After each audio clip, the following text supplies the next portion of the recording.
India আৰু ইংলেণ্ডৰ মাজত যি চতুৰ্থখন টেষ্ট মেচ হৈ আছে, ইণ্ডিয়া জিকাটো নিশ্চিত হৈ পৰিছে এতিয়া। কালিলৈকে খেল চাই এনেকুৱা লাগিছিল যে ভাৰত বহুত পিছ পৰি আছে। প্ৰথম ইনিংছত ইংলেণ্ডে বেট ধৰি 353 ৰান কৰিছিল আৰু তাৰপিছত ভাৰতে কোনো এটা বেটাৰে ভাল পাৰফৰ্মেঞ্চ কৰিব নোৱাৰিলে। ভাৰতৰ জয়ছোৱাল আৰু ধ্ৰুৱ জুৱেলে বৰ ধুনীয়া এটা ইনিংছ খেলে। 73 ৰান কৰে জয়ছোৱালে আৰু জুৱেলে 90 ৰানৰ বহুত ধুনীয়া এটা ইনিংছ খেলে। তাৰ ফলত ভাৰতে 307 ৰানে কৰিব পাৰিলে। আজি ছেকেণ্ড ইনিংছত ইংলেণ্ডে বেট ধৰি 145 ৰান টাৰ্গেট দিয়ে। ইণ্ডিয়াৰ বলাৰৰ আগত ইংলেণ্ডৰ কোনো এটা বেটাৰে টিকিবই নোৱাৰিলে আজি।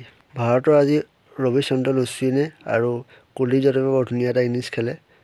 অশ্বিনে 15 অভাৰ দি 5টা উইকেট লয় আৰু কুলদীপ যাদৱে 15 অভাৰ দি 4টা উইকেট লয়। লগতে চিৰাজে 1টা উইকেট লয়। বৰ্তমান সময়ত ভাৰতে 40 ৰান কৰি আছে 8 অভাৰত। ৰোহিত শৰ্মাই 24 ৰান কৰে আৰু জয়ছোৱালে 16 ৰান কৰে। এতিয়ালৈকে উইকেট ভাৰতৰ এটাও যোৱা নাই। ভাৰতক জিকিবৰ কাৰণে 152 ৰানহে এতিয়ালৈকে লাগে। কাইলৈ ভাৰত খুব সোনকালে জিকিব। যদি ভিডিঅ'টো ভাল লাগে এটা লাইক কৰি দিব। Thank U.